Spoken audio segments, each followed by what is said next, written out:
following the story of Gideon, at last we've come to the battle itself. And with such an extraordinary strategy, numbers are cut down to 300, and they're sent into a battle without one sword among them all.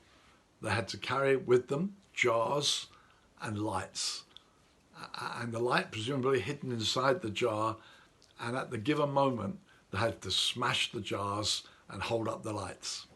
Strange weapons for a fight, and yet actually it's an amazing strategy here. And some people have said, well, what is this all about? And sometimes people have interpreted it, well, it's all about the Christian sort of breaking his outer life and letting the light of Jesus shine, having dealt with the flesh and so on. But actually that's not the strategy. It's not about individuals having spiritual breakthrough. If you can imagine the story, if one of the guys kind of had a breakthrough and smashed his jar and held up his light, I mean, I think one of the soldiers in the valley would have said, oh, what's that? And taken his bow and arrow and finished that one guy off. Surely the whole strategy was that they all shouted together and they all held up their light together. And suddenly those in the valley see 300 lamps and this corporate shout. The challenge is whether we can stay united, especially when you think of the story, they're separated in darkness. It's easy to stay united in daylight, face to face, shaking hands, smiling at one another. Yeah, we tend to stay united when we're together. It's when you get separated. You're in the dark, you can't see your brother, your sister, and then you hear something.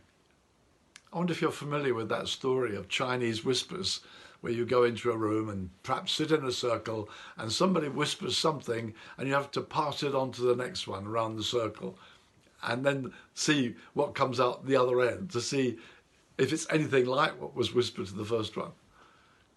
Imagine these 300 soldiers all around, shall we imagine, a kind of horseshoe shape of hills, the soldiers in the valley, this great army. And then one calls to another and says, what is it we have to shout? And someone shouts back, a sword for the Lord and for Gideon. Oh, thanks. What is it? A sword for the Lord and for Gideon. Oh, great, great. What is it we have to say? It's going around the circle. It's something about Gideon's sword. Oh, great. Next one. Gideon's got a sword. Great. Next one. Hey, Gideon's got a sword. Hey, he looked after himself, didn't he? I've just got a lamp. I've just got this light in this jar. Hey, what's this all about? Wow. You know, what can happen is the lesson, the message gets distorted. And that happens in church life all the time, dear friends. Beloved, stories get passed on and they're not checked out. Someone doesn't say, hey, let me just check that before I pass it on. We say, really?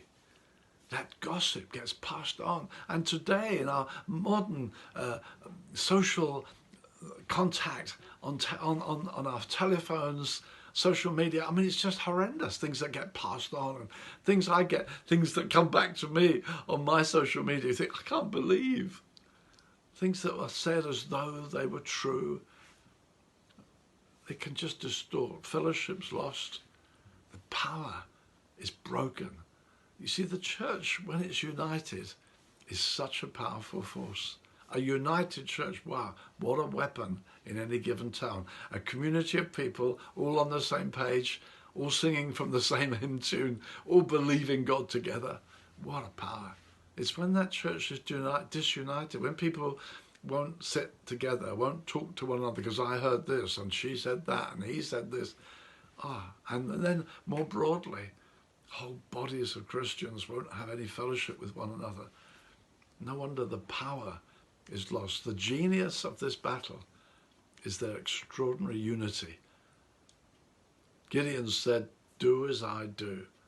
When he smashed his jar, held up his light, 300 together shouted, a sword for the Lord and for Gideon.